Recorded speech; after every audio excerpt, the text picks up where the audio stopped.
Actually, no one's been able to hear us. I've been entertaining ourselves. Yeah, well, at least we have been entertaining ourselves. Hopefully this is going to work now. Here we go.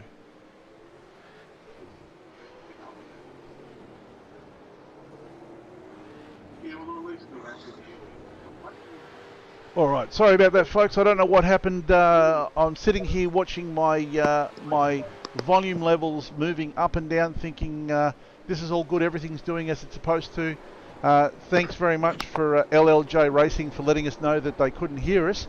Now you should be able to be hearing us. Let's just pretend that this is the beginning of the race. No, well, it's not the beginning of the race.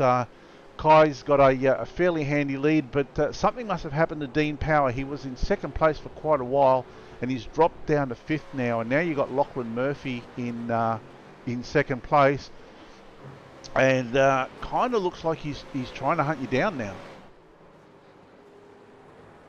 Yeah, I was relieved when I couldn't see Power there behind me for a bit, but I was just in a rhythm here at this point and just trying to bring it home. Yeah, he must have maybe he outbraked himself somewhere, or who knows. But anyway, that's the whole thing, you know. When you're in your rhythm, when you're trying to stay ahead, sometimes the worst thing you can do is actually look in your rearview mirror to see where the guy behind you is. You're better off focusing on the track ahead and hitting your marks. Yeah, I find if I even think about the end of the race, I start slowing down and just losing speed. So the best thing is just eyes forward and just drive like you're driving normally. 100%. So 4 laps to go there. You've got a handy lead at this stage. I mean, you've got a 5-second lead with 4 laps to go. Round about this stage, what would have been going through your head? Just try not to cock it up, pretty much. Just keep all my braking markers, keep an eye on me brake biases, because it's easier to, once the tyre wears and the fuel load drops, start locking the front or locking your rears, depending on what you got it set up. But yeah, with a lead like this, it's just hitting your markers and trying to bring it home. Yeah, 100%. And Stephen, you've not done too badly. You had a shocking start, but you've kind of brought yourself back to within one spot of where you started. I guess for you, it's all about trying to make hay while the sun shines in the reverse grid race. Yeah, that didn't go quite to plan either, but yeah, both races I just pressed on and ended up home with a half decent result. So yeah. Well, I mean, that's probably the most important thing. You can't focus on what hasn't gone your way. You just gotta keep your eyes forward and press on and see where you're at when the checkered flag drops. Yeah, just got to put it behind you and press on, and yeah, as Kai said, just worry about hitting your marks and yeah, go from there. 100%. And looks like a little bit of I was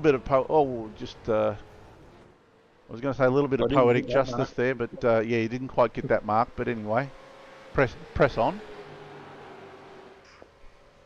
Cars are looking schmick, mate. Yeah, it's straight at that point. I think it gets a bit more dinged up towards the end, but there, that's the beauty of simulation. You don't have to worry about taking the panel beaters. Yeah, exactly. All you do is press the reset button and the car's clean again for the next race.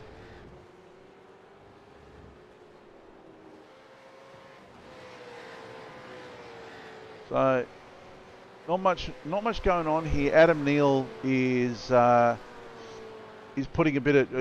to put a move on Dean Power. He's about 0.4 of a second behind Dean Power at this stage. Nice, getting right up on him on the braking zone. Oh, Dean's a little wide. Yeah, I'm surprised he hasn't called up to third place here. He was all over the back of me at the start of the race. I don't know, burned his tyres up or what. But maybe, or too busy trying to keep Adam Neal behind him. He'll definitely start looking behind you. You lose pace. He dropped down a fair a fair bit actually, and actually what we're seeing now is we're seeing Jacob Brewer on Lachlan Murphy. So he's caught up to the back of Lachlan Murphy. He's got 7/10 behind him, and I guess with 3 laps to go, he's going to try his very best to see if he can put a move on him. Yeah, well, before the race started, he was the one I was looking out for. As I said, he was quick in practice, and I've raced him plenty of times before. He's usually in the top split, if I'm not mistaken. So he's got some pace. Yeah, I think Jacob might have been one of those cars that fell through the crack that maybe was fast enough for top split, but because of whatever reason and not having missed a round here and there, his points hasn't really reflected his pace, his true pace, that is. Yeah, Jacob had some hardware issues, and had to wait a while for some repairs. Yeah, that's always frustrating when that happens.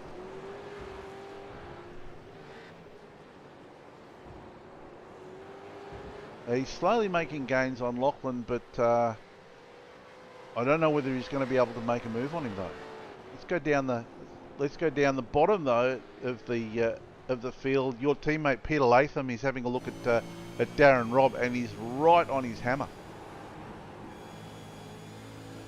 He sure is. It'll be interesting to see if he can pull a move here. Just needs to worry about getting that clean exit here and getting a run on him going into the and he's got a beautiful exit.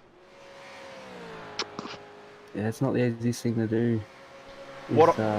Pass when you're right behind someone. Yeah, what I've found here is if you actually slow up a little bit earlier, the guy in front of you tends to outbrake himself. Unfortunately, at this time, Peter's outbraked himself.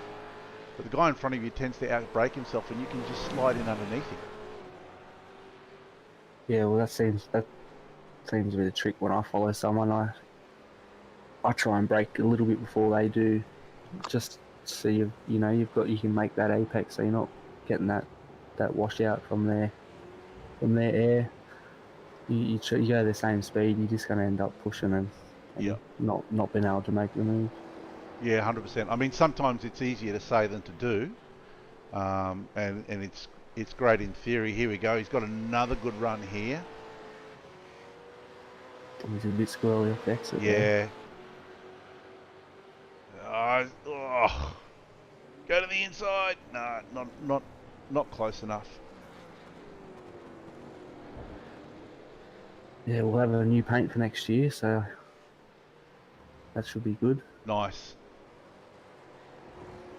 And we've got the Brook Tapnell Classic one for the Bathurst, so that looks really good.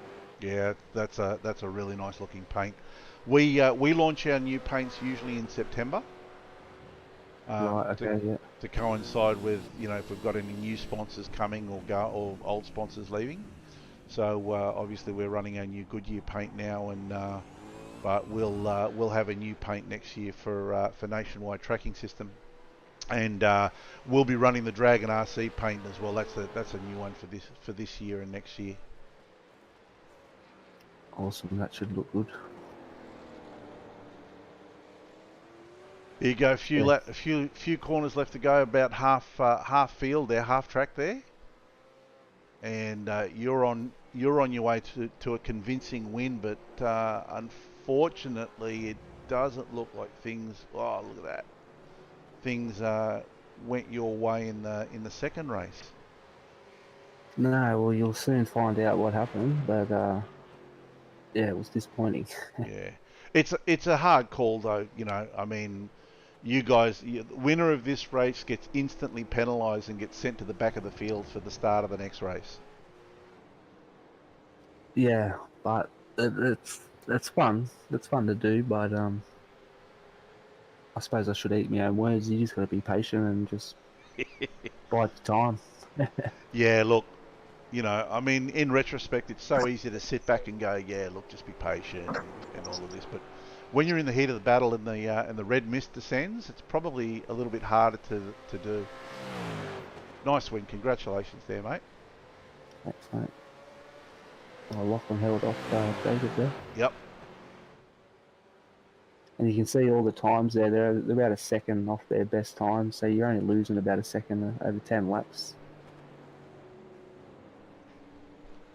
Yeah, and that's you know, that's really neither here nor there in the scheme of things. Darren Robb, oh look at this, look at this. These guys are still. He's got no more penalties to break. Yeah, that's a bit.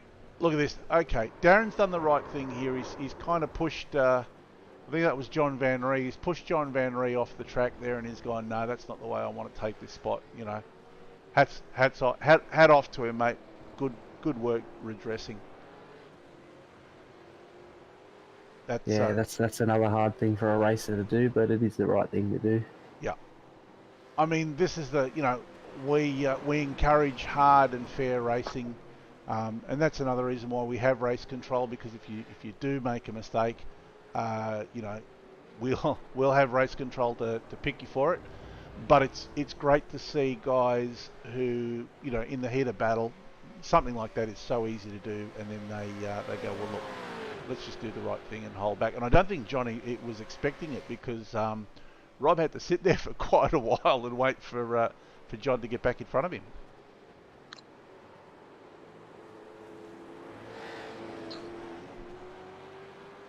But yeah, John's car is looking very second hand there.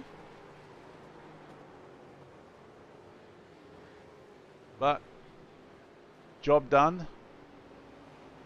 The only other battle there is Stephen Black, is yourself, Stephen, on Luke. But that was race one in the bag. So now we've got the warm up, and I guess while we're let's have a look at. Let's get some track stats while we're going with the warm up. So Sebring International Raceway, nice track. This track is from an old Air Force base that they converted to a racetrack, 5.79 kilometres long. It's a roughly what would you say, 2-minute 4, 2-minute 3 lap. Fast guys can get across here in about 2-minute 1. Temperature at the moment 27 degrees. Partly cloudy day, 7 km/h winds. So still going to be a nice grippy track for race 2. Yeah, it doesn't look that hard in the layout, but it is. No, to look at it, you wouldn't think much of it, but yeah, it is one of these deceptively difficult tracks, and I've found that a lot of the American tracks are really challenging.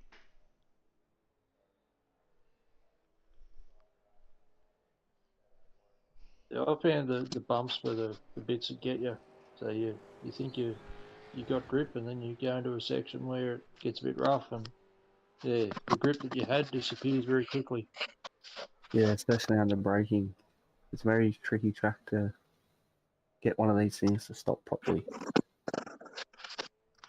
Yeah, 100%. But this is one of those tracks that I really enjoy racing at. When you do a decent lap in at this track, it's really rewarding.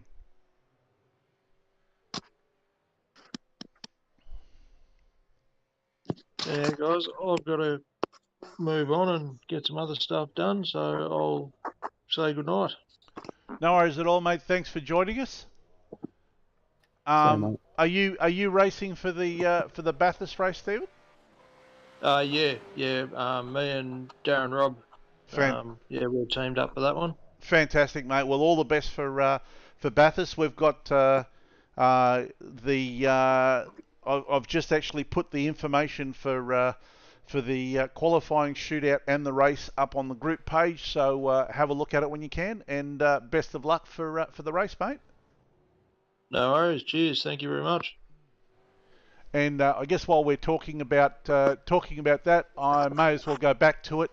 No one would have heard me when I was prattling on before. So we've got our final race of the season and final official race.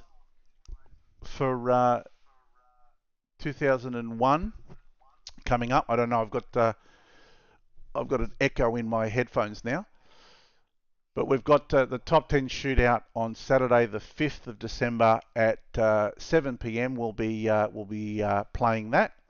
And then on Sunday morning, 6th of December at 8 a.m., we'll be broadcasting the start of the Goodyear Auto Care Warana Bathurst 1,000 kilometres, 161 laps around Mount Panorama Bathurst. We've got 30 cars, 60 drivers. It should be an absolutely fantastic race. I'm really looking forward to it. Oh, definitely. I'm looking forward to the strategy. Who starts, who qualies. Well, I'm guessing the fast guys will quali, but it'd be interesting to see who starts the race in terms of the fast guys and the slower guys. Well, the best thing about this race and the way we've done it this year is anybody that qualifies from any team can run, if they make the top 10 shootout, can run in the top 10 shootout, and any driver can start the car. So it won't necessarily have to be the fastest guy who's qualified that has to start the race. Any driver will be able to start the race, so that can in itself can play a hand with a little bit of strategy.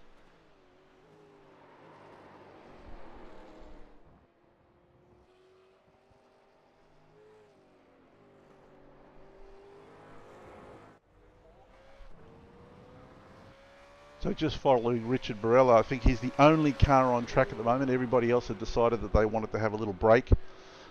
We normally have a little bit of a warm-up session before in between the first race and the second race. And you can see there these camera angles going into the last turn here of the circuit. It's fantastic camera angles from track cams for Gourmet.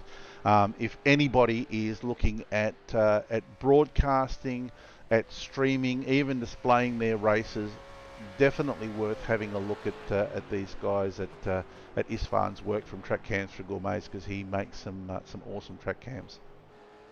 Oh, you can definitely tell it's an old airport from those high shots. Yeah.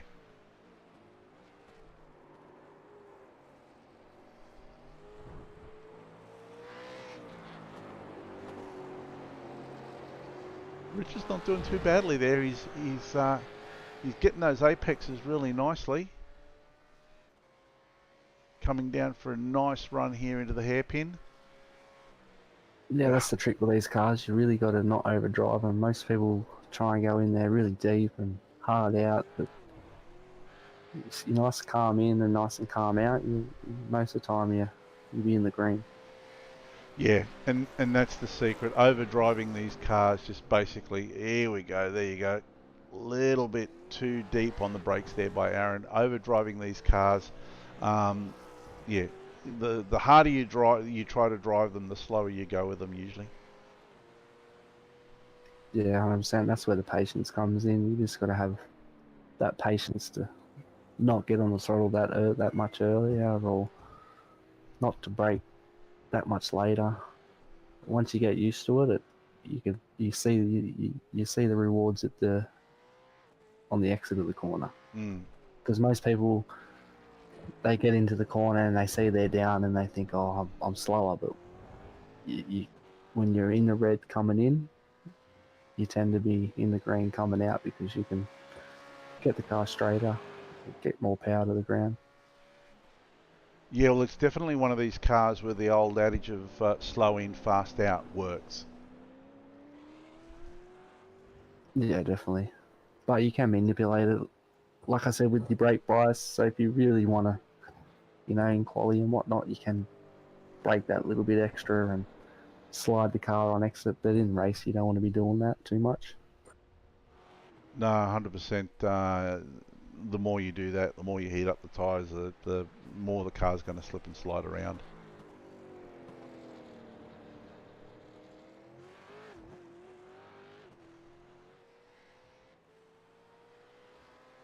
Well, we're on board there with Luke Georgeson in the NTS ZB Commodore.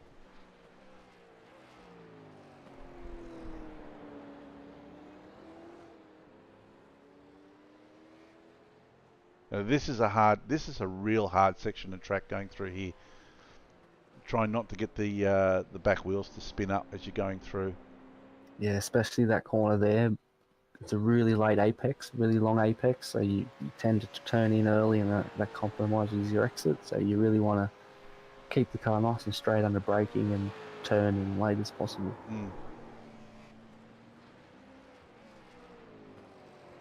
100%. Well, about a minute and a half left of warm up for these guys before they jump in for the race. I think what we might do, we might have a nice big aerial shot for the start of the race, because I have a feeling something must have happened at the beginning of the race. I don't know. I might be wrong. No, I think you're on the right track there. And this is where, once again, this is where the whole patience thing comes into play. And it can be really daunting. These kind of reverse grid races can be really daunting for guys at the front of the field, because for obvious reasons they don't really spend too much time at the front of the field because of their pace or whatever. And sometimes they just, maybe overcook it. Guys towards the back of the field who are faster, sometimes they get a little bit impatient and make those moves that maybe shouldn't have been done. But that's all part of racing, and that's part of learning. Yeah, definitely. If you don't do it now, you're never going to do it. So. And for next season, I'm planning on having coaching sessions for guys who do want to take it, but it's not going to be so much coaching on how to drive these things. Maybe coaching on maybe what you could have done differently, or what somebody else should have done differently.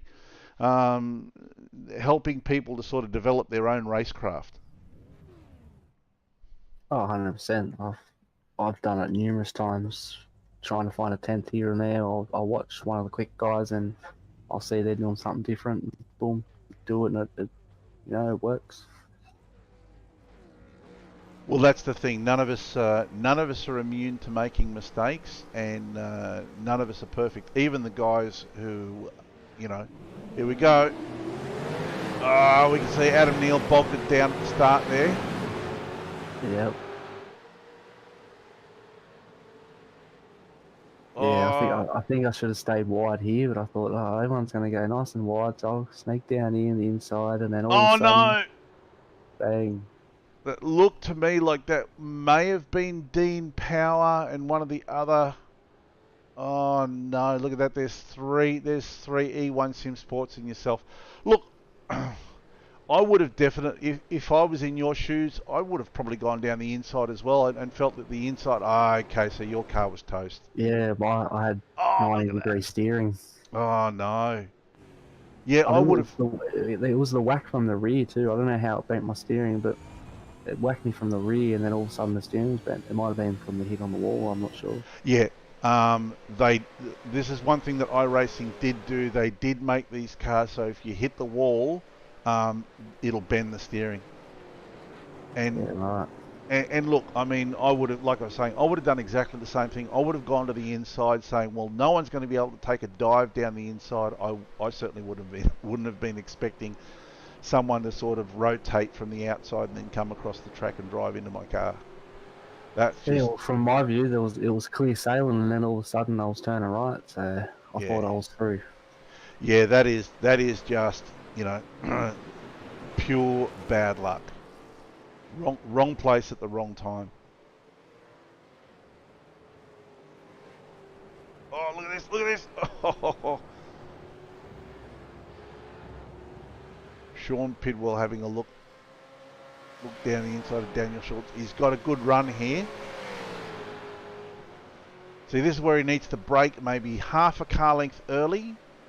Let Daniel go wide. Oh, no!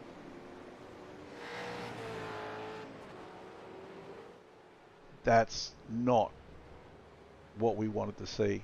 Right into the back of John Van Rie's car. So John Van Rie's car is no better off now than it was in race one.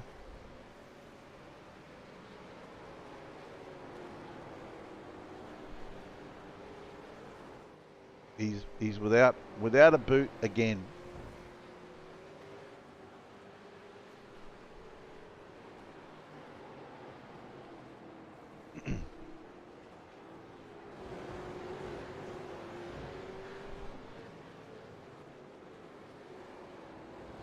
There's Luke coming from a long way back to have a look at Aaron there.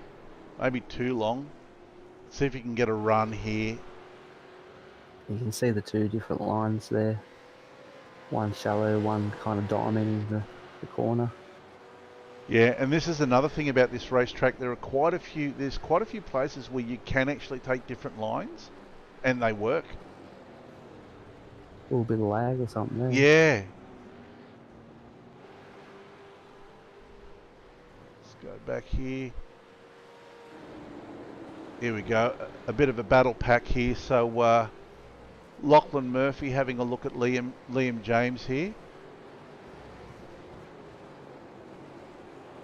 Or someone locked up in front. Yep. I thought actually it might have been Lachlan that locked up, but he managed to pull it up in time and get a nice run.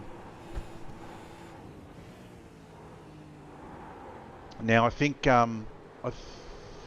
Lachlan's also, like I said, he's also one of those guys that fell through the cracks. Who's a fairly handy steerer in the V8s, but because he hasn't done a lot of rounds, his points really weren't reflective of his actual pace.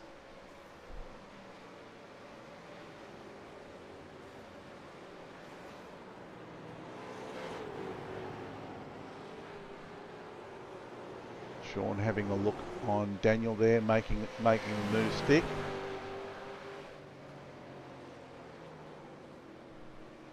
Did quite well with that damage up the front. Yep.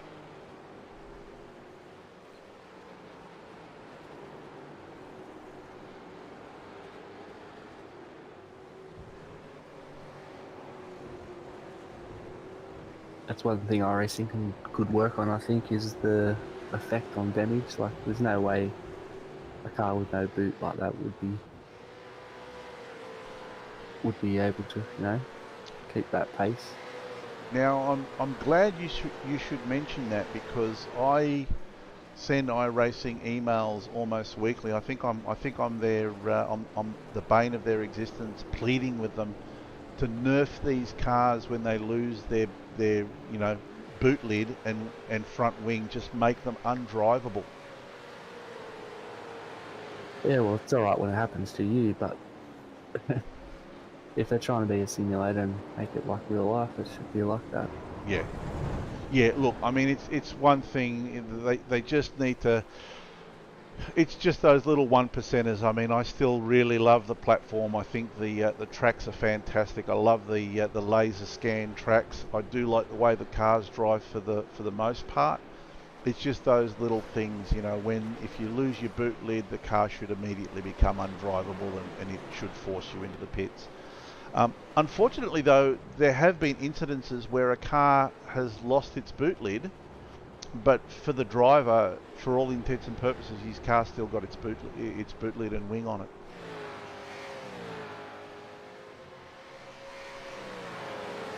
Yeah, well, that's the other series I've competed in, like the NASCAR. That's one little scrape on the wall there. You notice the speed difference straight away. 100%, yep. And this is something that iRacing have been working on. They are working on the damage model on cars, and I think you find now that the GT4s, their damage model is a lot more realistic. The Skip Barbers have got the good damage model now. I mean, look, in their defence, they've got so many different kinds of classes of cars and variants of cars out there. For them to go and change the damage model on each and every one of them, obviously that's a fair whack of time, and hopefully they'll get to the supercars sooner rather than later. Yeah, well, with all this attention on sim racing and iRacing at the moment, hopefully it does it all for the better. So 100%. Until then, oh, look at that! Oh, if you're gonna spin, that's where you want to spin. Or was that Simon Black again, was it? It might have been. I think that might have been where Stephen sort of came to grief. Oh, Stephen, sorry. What did I say, Simon? Simon, yeah. I was thinking that he runs the OSR Yeah. So ones. back with Lachlan Murphy now. He's made his way up to 4th place. So he is absolutely on a charge. So Yeah, big slide there. let's have a look at his last lap time was a 2:05.64, which was effectively his best lap of the race. But I mean that could also change.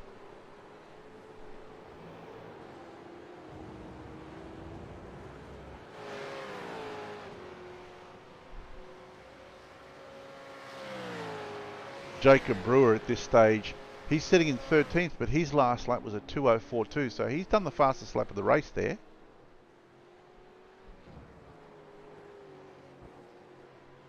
Not too sure of the purple wheels there, Jacob, but anyway. Oh, I quite like those. You like them? Yeah, purples. I- I recently owned a purple VY Commodore Cosmo purple. Yep, that's a nice colour. Yeah, it's a Purple bit isn't. darker, not as bright. Yep, purple's a power colour, but I'm one of these OCD guys that figure if you're gonna run wheels, they either have to be black, white, or chrome. Well, the brushed I had alloy. black. Yeah, I had black on the purple. I wouldn't have. Yeah, it's too exuberant, too bright. Yeah, You can get away with it, I guess, on a race car. absolutely. Oh, very tight there. Yep, and you can. Oh, Really fitting, that's why. okay. Something happened for him. So Dan Schultz has managed to make his way around Sean Pidwell again, and Dan's car's looking a little worse for wear. But both of these guys have got Lachlan Murphy coming up on them and coming up on them fast.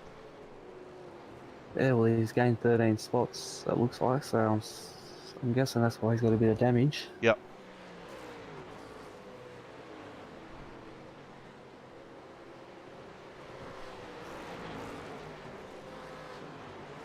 It's alright, it's a Ford, it'll buff out.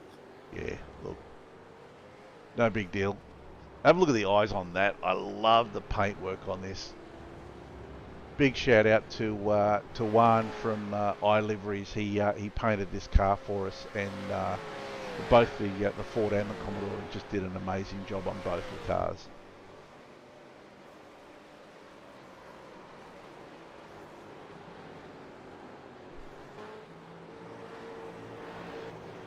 But now Lachlan Murphy is he's on a charge and he's ranging up on these guys. Well, his last lap was a 2:06 and he did a 5:2, so it was his best lap of the race. His best lap, 2:05.29. Jacob Brewer still holds the fastest lap with a 2:04.2. But the guys ahead of him were 2:08 and 2:06, so it's only a matter of time now.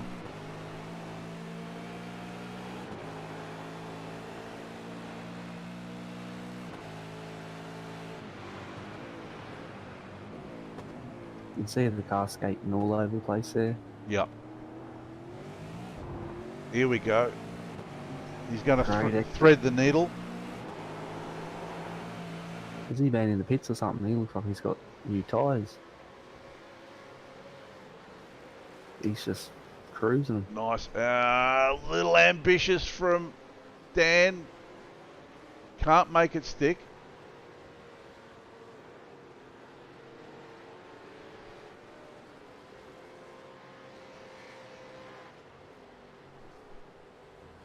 Gets a little slide coming out of there.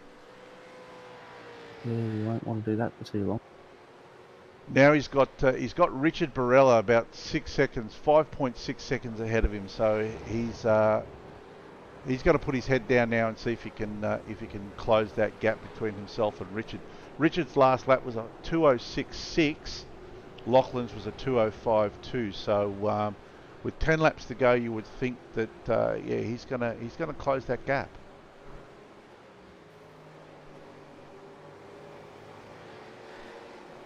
Yeah, he doesn't want to go too soon, no. 10 laps to go. Yep. Second a lap. Look at that.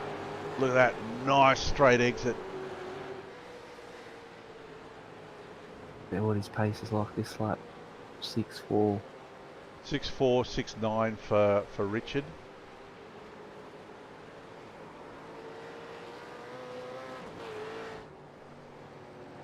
Down to 5.5. Really? 9 laps to go.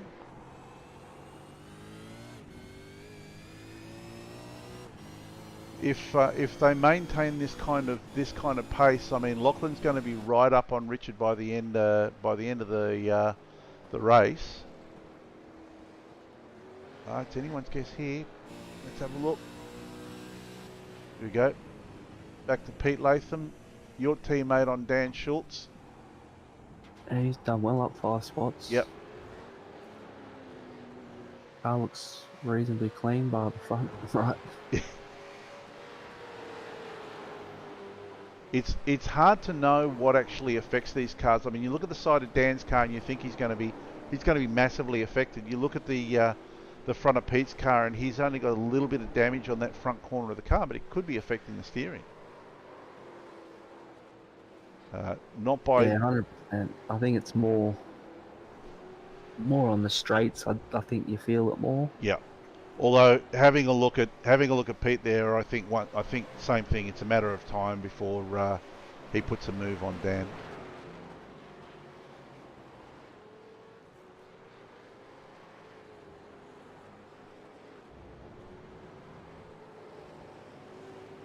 Now I can never figure out that particular set of corners. I try, you know, I usually go a little bit deeper. I usually take Dan's line and try to turn in earlier. So I'm not sure whether that's the faster way to go, although it kind of looked like at that point it was, but Dan's gone really deep there. That's affected him. Yeah, it really hurts the tyres when you run it really wide out there like that. Yep, and you can see he had a bit of a slide on corner exit, and that's just allowed Pete to catch right up to him.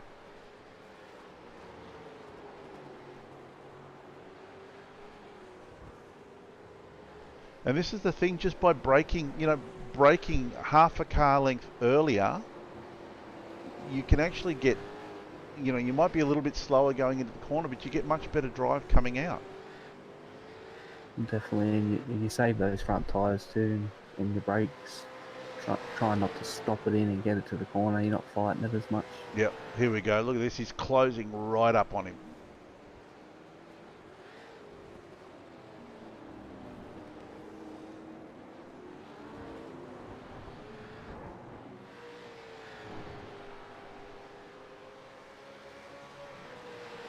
And this is the telling tale. He obviously brakes a little bit before Dan does, because Dan pulls right away from him, but then on the corner exit, Pete makes all that time back up on him. At that hairpin, Dan was out to about 0.8 of a second, and then by the time they got to the next corner, Pete's right back up within 0.2 on him. Yeah, you think it'd be the other way because, you know, Pete's taken the tighter entry, which compromises your exit, where, you know, the 64's coming in wide and then should be getting that good exit, but he must just be getting on that power just a bit earlier. He's either getting on the power earlier, or he's maybe braking a little bit too late, so he's got to delay his throttle application on corner exit. Yeah, true. See, I'm a left foot braker, so I've got that luxury of instant. I can get on the power instantly and off the brake onto the power. Yep. With the two separate feet. Yeah, I'm the same. Although now I'm starting to develop heel and toe and left foot braking. Here we go. Oh. So he takes the wider line, which should give him the exit, but I don't think he commits enough. Yep. Whether he's not confident in his tyres or the damage or whatnot. I guess in Dan's defence, you know, he works really hard, and he doesn't get the luxury of a lot of practice time like some people do. So you know, he's still coming to grips with the car and with the track, and I guess it's a bit of a confidence thing as well. Well, he's not doing too bad. He's on the podium. No, not at all. Tell you what, it's not hard to keep these. Not easy to keep these on the track for 1 lap, let alone 20 laps. No, and we won't go back yet, but Lachlan Murphy's made up some time on Richard Borelli. He's now 3.4 seconds behind him, but this is actually the race to watch at the moment. Yeah, you got 5th place coming up behind Peter there too. I'm not sure who that is. That's Liam James. So Liam James and Aaron Hayden are ranging up. So they're so Peter and Daniel are slowing each other down and allowing the other guys to catch up to them. But yeah, they're doing mid-7s, which is a second slower than probably race pace at the moment.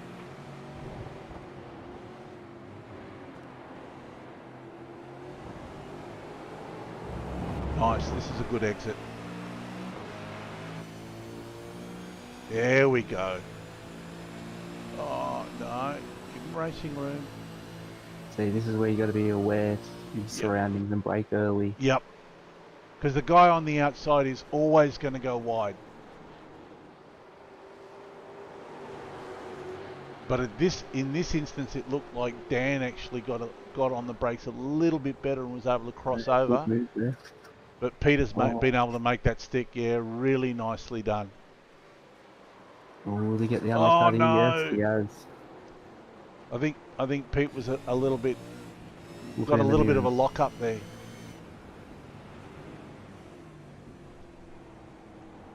Oh, a bit wide there. Oh no, Liam just the opportunist. He just took that. Said, "I'll have that. Thank you very much." I think he might have. I don't know. Did he give Pete a little tap and just give him back the spot, or I'm not sure there. it kind of looked a bit easy? Who knows? But We've got nevertheless, 6th place coming up now. yeah. This is some great racing. In a good new car, I think it is. Yep, so Aaron Hayden in the Goodyear car. So while all of this is going on, we've got Lachlan Murphy just under 2 seconds on Richard Borella, so he's made up plenty of time. So these guys now are racing for 3rd place. And I kind of get the impression that Dan's a bit of a cork in the bottle at this stage. Although, yeah, look at that. He's pulled out a gap there. Oh, I swear he got around Peter there, didn't he? Now he's back behind him.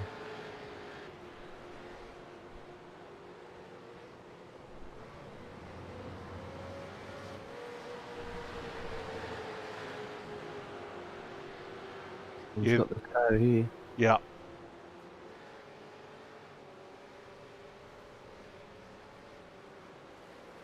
Yeah, hold the brake. Ah, see, Peter wasn't able to get down the inside. He's hung him out a little bit there, which has allowed Liam to come up. This is some great racing.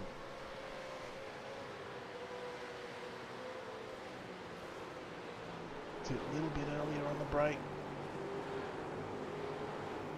Get that run. There you go.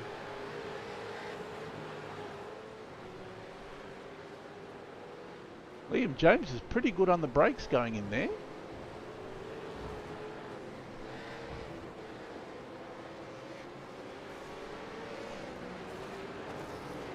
Oh, we got to go to this battle here. Lachlan's within half a second of Richard Borella, so he's really been charging. His last lap 2:05.3. Richards was a 2:06.5. Yeah, he's only a tenth off his quickest lap, so his tyres are still in pretty good nick.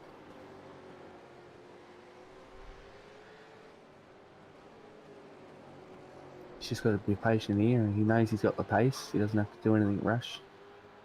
Yep. Exactly what I was thinking. If he gets a, just needs to get a good run onto this back straight here.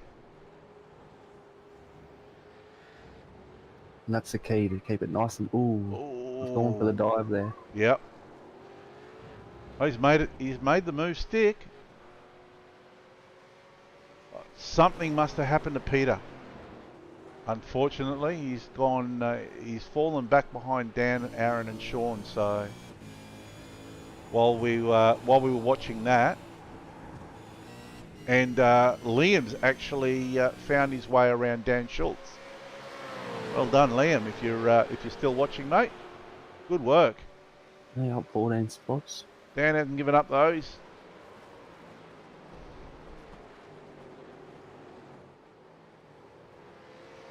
That's a great shot there. Yeah.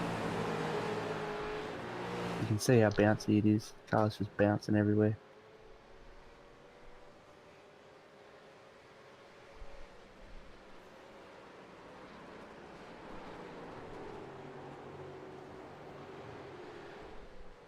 One track they need a scans out of Oh, I think that was. I think that might have been Luke. Yeah.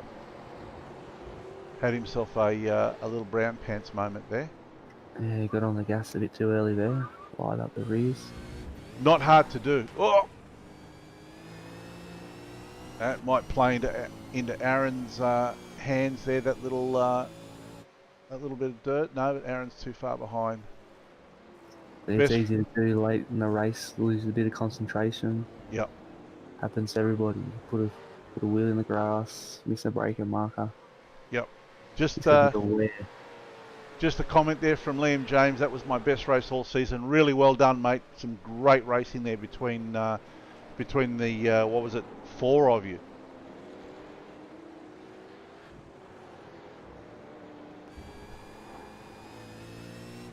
Once you were able to get past Daniel too, you've shown him a clean pair of heels. So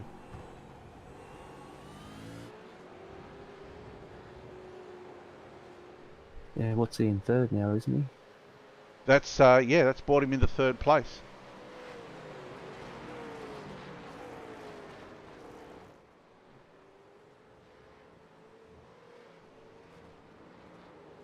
So 4 laps to go. This is probably looking like it's resolved, but you never know. Anything can happen.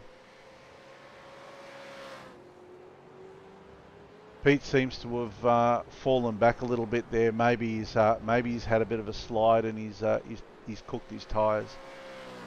Yeah, well, his last lap was a 2:23, so it's quite big of an incident there. He must have went off track or something. Yeah. Yeah, Liam James saying good battle. Just wanted to keep it as clean as possible. Great to see that kind of racing, Liam. That's what we want, mate. Hard and clean racing.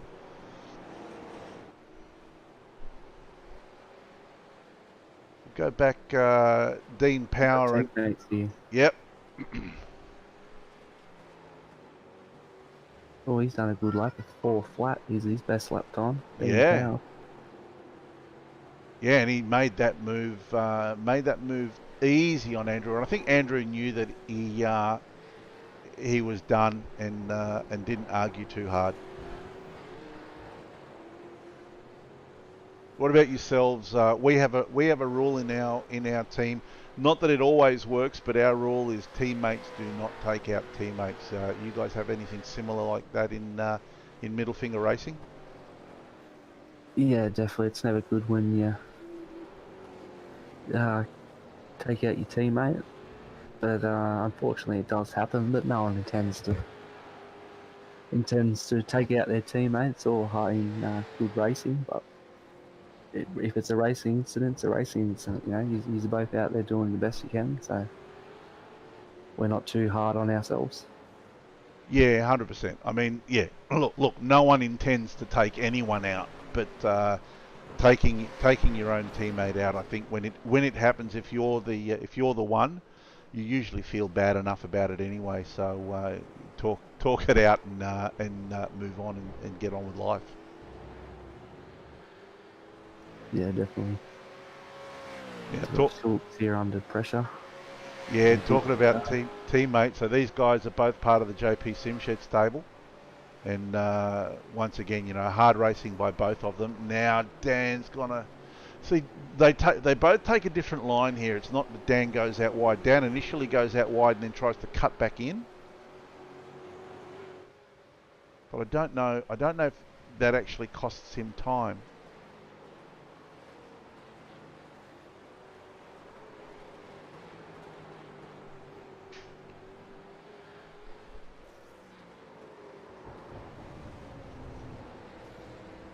On a long race, I'd rather take the wider entry, just to keep the tyres underneath you. You know, with these sprint rounds, you can abuse the tyre a bit more and, you know, take a tighter entry, slide off the exit a bit. Yeah, absolutely. Look at this. So Ash Barella and Jason DiBattista here racing for sheep stations 14th and 15th, but you wouldn't want to tell them that every position is important. Oh!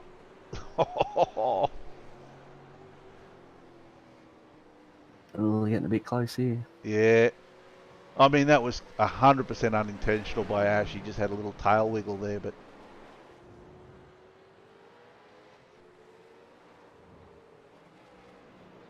Tell you what though, Jason has not given up. He's got a good run, but he's going to be... Yeah, so he went out wider and Yeah. took that nice exit and gave him that run. Ash has gone defensive here, so now Jason needs to brake early, which looks like he has.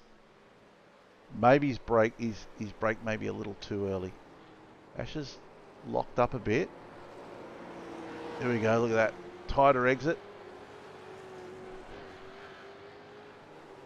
Yeah, with 2 laps to go, I'd be hugging those apexes so that it gives him no chance to sneak up in there. 100%. Get a good run here. Get a good run, son. There we go. Oh. Well done. Nicely done. A bit of patience there by Jason, but he also knew that he was running out of laps. Had to get a move done. And look at this. Lachlan's about to lap these guys on the final lap. He's actually pulled out a fairly handy lead to Richard there, 6.7 seconds on Richard. Well, he seems comfortable. He's only a tenth off his quickest lap that last lap. Yep. And I think that's probably, you know, held him in good stead for this race. He's just had consistent laps. Hasn't necessarily been the fastest, but he's been consistent. Yeah, that'll make him confident going into Bathurst, because that's all you need for that place. Absolutely.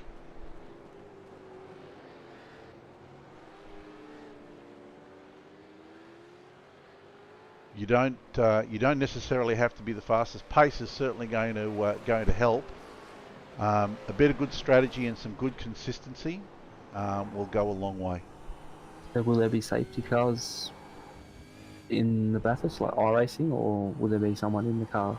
No, we're going to keep our live safety car, because I think unfortunately the iRacing safety car runs off the NASCAR rules, so you've got to do a full lap behind the safety car before the pits open and you can get in. Yeah, right. Okay. And I'd rather be able to open the pits immediately as soon as the safety car gets launched, to allow a bit of strategy on the fly.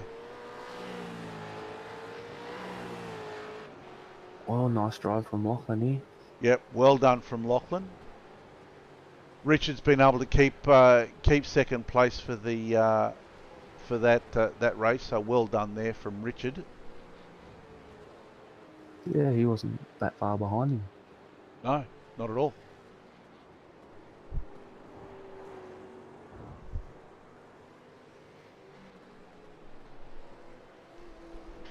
Oh, well done, guys. That was an exciting race. Yeah, it was really well done by everyone. Split 2 had a great race. Split 1 had a good race. Look, you know, a little bit of unfortunately, you were in the wrong place at the wrong time for the start of your race. But like I said, you know, if I was in your shoes, I would have definitely gone to the inside line and kept the inside line. But you know, that's Yeah, it is what it is. yeah, it is what it is. And now now our focus is drawn to Bathurst, really. Yeah, it'll be a big change up for everyone to get into the enduro mode.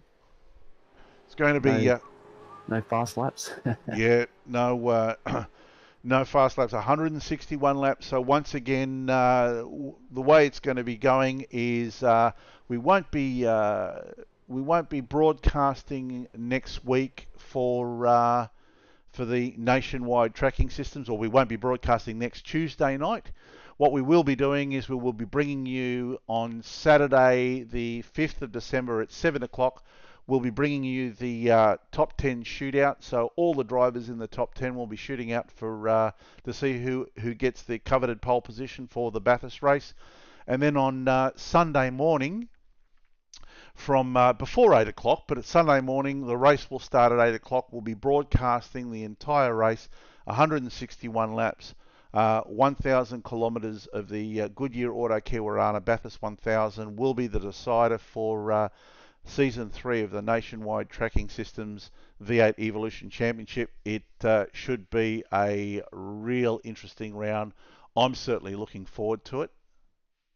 I'm pretty sure you're looking forward to it, and everybody else that's going to be competing is going to be looking forward to it as well.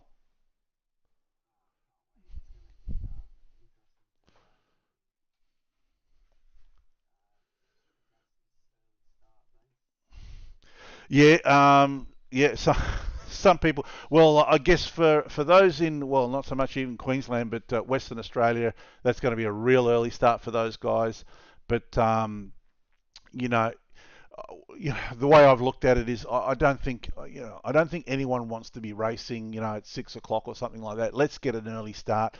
Let's get the race over and done with, and that way we can have a bit of a laugh in the afternoon.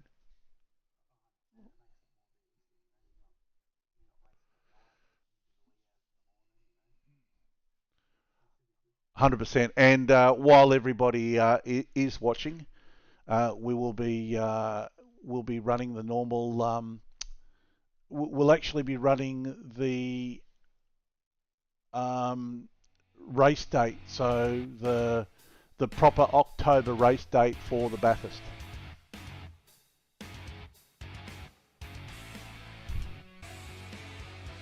All right, that's it.